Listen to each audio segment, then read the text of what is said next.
ভর্তা তো আমরা অনেকভাবেই খাই। তবে শুটকি দিয়ে লাউ পাতা ভর্তা খেয়েছেন কি? যদি না খেয়ে থাকেন তবে এইভাবে একবার অবশ্যই খেয়ে দেখবেন। চোখের নিমেষে কখন যে আপনারা এক থালা ভাত খেয়ে ফেলবেন বুঝতেই পারবেন না। আমি নিয়েছি লাউয়ের ডগা পাতা একসাথে।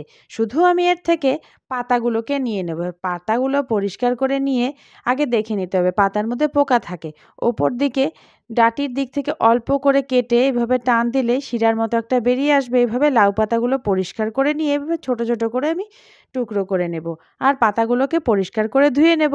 আর নিয়েছি ঘরে তৈরি করা শুটকি, দারকিনা মাছের শুটকি নিয়েছি আর কয়েকটা রসুনের কোয়া নিয়েছি। রসুনের কোয়াগুলো আমি একটু থেতো করে দেব। আর এদিকে কড়াই ভালোভাবে গরম করে নিয়ে প্রথমে আমি শুটকিগুলো ভেজে নেব। একটু শুটকিগুলোকে ভেজে নেব। তেল ছাড়াই এটা ভাজতে হবে শুকনো শুকনো করে। শুটকিগুলো আমার ভাজা হয়ে গেছে, মানে একটু শক্ত শক্ত হয়েছে, আমি নামিয়ে নিচ্ছি। আর এই কড়াইতে আমি দিয়ে দিচ্ছি পরিমাণ মতো লঙ্কা আর রসুন থেতো করা। আর লাউ পাতাগুলো যে ধুয়ে রেখেছিলাম সেগুলো আমি কড়াইতে দিয়ে দিলাম। গ্যাসের আঁচ মাঝারি রেখে আমি নাড়িয়ে নেব। আর এই ভর্তাতে ঝাল আপনারা যেরকম পছন্দ করবেন, কাঁচা লঙ্কাটাও আপনারা সেভাবেই দিয়ে দেবেন। নাড়তে নাড়তে কিছুক্ষণ বাদে দেখুন লাউ পাতাটা অনেকটাই মজে গেছে। কিছুক্ষণ বাদে আরও অনেকটা মজে গেছে। এবারে লাউ পাতাগুলো আমি কড়াই থেকে তুলে রাখবো। তার সাথে রসুন আর লঙ্কাগুলো একটু পোড়া পোড়া ভাব ধরেছে, সবগুলো একসাথে কড়াই থেকে নামিয়ে নেব। লাউ পাতাগুলো কড়াই থেকে নামিয়ে লঙ্কা রসুন সব একসাথে পাটার মধ্যে করে আমি বেটে নেব।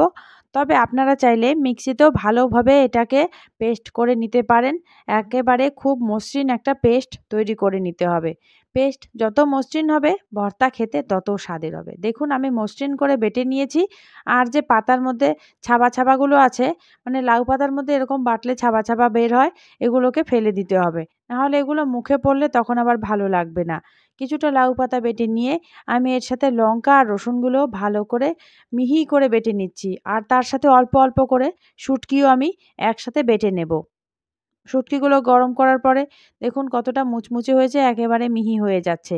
যদিও শুটকিগুলো আমি ভালোভাবে শুকিয়েছি আর অনেক বছর অব্দি শুটকি ভালো থাকবে, পোকা ধরবে না, মুচমুচে হয়েছে। তাও একটু গরম করে নিলাম শুটকিগুলো আর সবগুলো একসাথে মিহি করে বেটে নিচ্ছি। এইভাবে আমি সবগুলো লাউ পাতা বেটে নেব। আর এদিকে কড়াইতে সর্ষের তেল দিয়ে একটা শুকনো লঙ্কা টুকরো করে দিয়ে দিচ্ছি। শুকনো লঙ্কা তেলের মধ্যে দিয়ে একটু পুড়িয়ে নেব।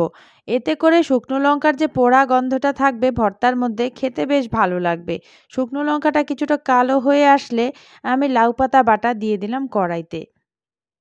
একটু নাড়িয়ে নিচ্ছি। কিছুটা শুকনো শুকনো হয়ে আসলে এর মধ্যে দিয়ে দেবো স্বাদ মতো লবণ, হাফ চামচের অল্প বেশি লবণ আর খুবই সামান্য হলুদ গুঁড়ো আর খুব সামান্য চিনি, হাফ চামচেরও কম চিনি, মানে কয়েক দানা চিনি দিয়ে দিলাম। এতে করে ভর্তার মধ্যে ঝাল, লবণ আর মিষ্টি মিষ্টি ভাব থাকবে, খেতে বেশ ভালো লাগবে।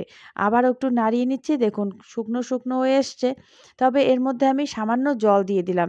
যে বাটিতে লাউ পাতা রেখেছিলাম সেই বাটি দিয়ে সামান্য জল দিয়ে দিলাম। এতে করে লাউ পাতা ভালোভাবে সেদ্ধ হয়ে যাবে। আবার একটু নাড়িয়ে নিচ্ছি আর কিছুক্ষণ নাড়াচাড়া করার পর দেখুন শুকনো হয়ে আসছে। ভর্তা কিন্তু তৈরি হয়ে গেল। অনেকটাই শুকনো করে নিয়ে আমি এবারে লাউ পাতাটা নামিয়ে নেব। আমাদের আজকের রেসিপি শুটকি মাছ দিয়ে লাউ পাতা ভর্তা একেবারে তৈরি হয়ে গেল। ভাতের সাথে খেতে এই ভর্তা খুব ভালো লাগে। মুখের রুচি না থাকলে লাউ পাতা ভর্তা আপনারা খেতে পারেন, মুখের রুচি চলে আসবে। রেসিপি ভালো লাগলে ভিডিওতে লাইক দিয়ে দেবেন, প্রচুর প্রচুর শেয়ার করবেন, কমেন্ট করবেন। আর নতুন বন্ধু হয়ে থাকলে জয়িতার রান্নাঘর সাবস্ক্রাইব করার অনুরোধ রইল। সবাই খুব ভালো থাকবেন। ধন্যবাদ।